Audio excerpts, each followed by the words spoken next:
So talk to me, what's the biggest misconception you see first-time homebuyers have about purchasing a home? The biggest misconception that I see first-time home buyers having about purchasing a home is the amount of down payment that is required to purchase. For some odd reason, there's still a misconception that you need 20% to purchase a home, and that's just not the case. You can actually purchase a home with a minimum of 3%, sometimes 5%.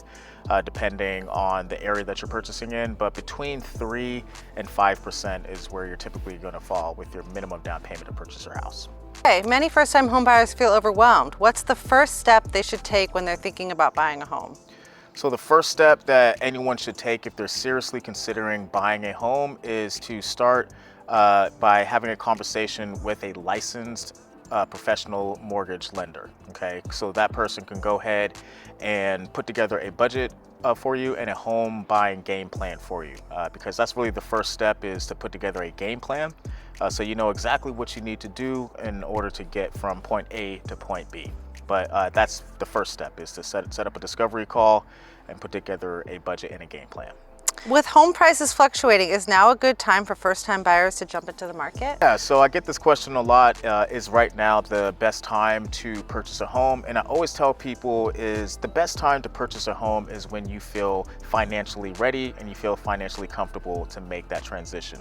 The main thing that we want to take a look at is if you're going to be comfortable with the monthly payment. So if you can afford the monthly payment and you can afford to get into the home with the initial cost, that's the best time to do it, when you can afford it.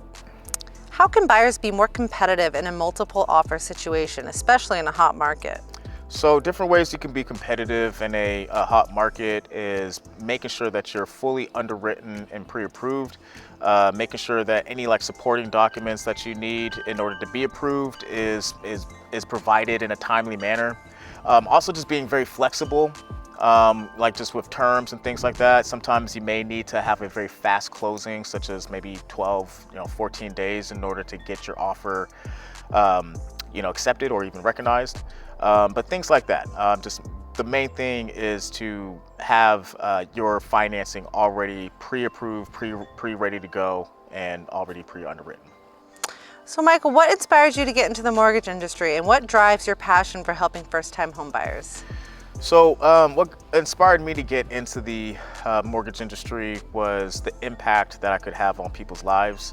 Ever since I was a child, I always wanted to have impact on people and be able to help. And so helping people with purchasing and navigating one of the largest assets in their life is, I think, something that provides a lot of impact in people's lives. And especially for first-time home buyers, being able to see how just the knowledge and information can change their life and also future generations' lives, I believe provides one of the biggest impacts. So that's the reason why, is being able to help and impact people. What are some creative financing options or alternative ways to qualify for buyers who may not fit in traditional lending guidelines?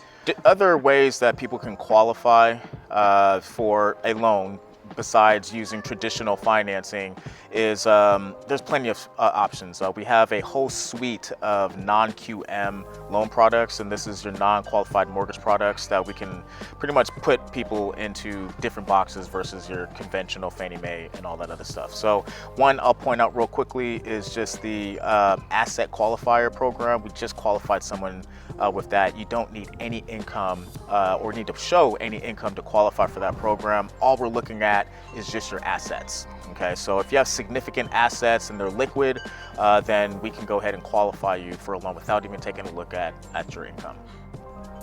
What are the biggest advantages of buying a home instead of renting long term?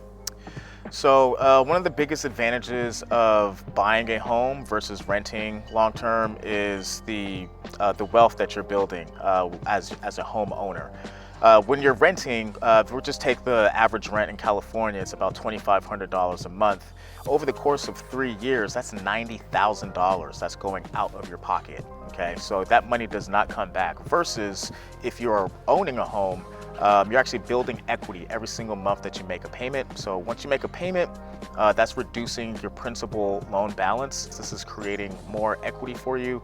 At the end of each year, you actually get a statement called the mortgage interest statement. It's a 1098 form, and that form shows how much interest that you paid for the whole year. And so you can take that amount and use that to reduce your taxable income. So let's just say you earn $100,000 in taxable income, you're typically going to have to pay taxes on $100,000. But let's just say you own a home and you paid $20,000 in mortgage interest. Well, you can take that $20,000, use that to reduce your taxable income, and now instead of paying taxes on $100,000, now you're just paying taxes on $80,000. Okay, so that's another advantage, and of course the appreciation. I always say the appreciation is a gift, all right, because that's not a promise. But those are really the advantages, because as a renter, again, you're just shelling out the money in exchange for shelter, which is fine. Everyone needs shelter.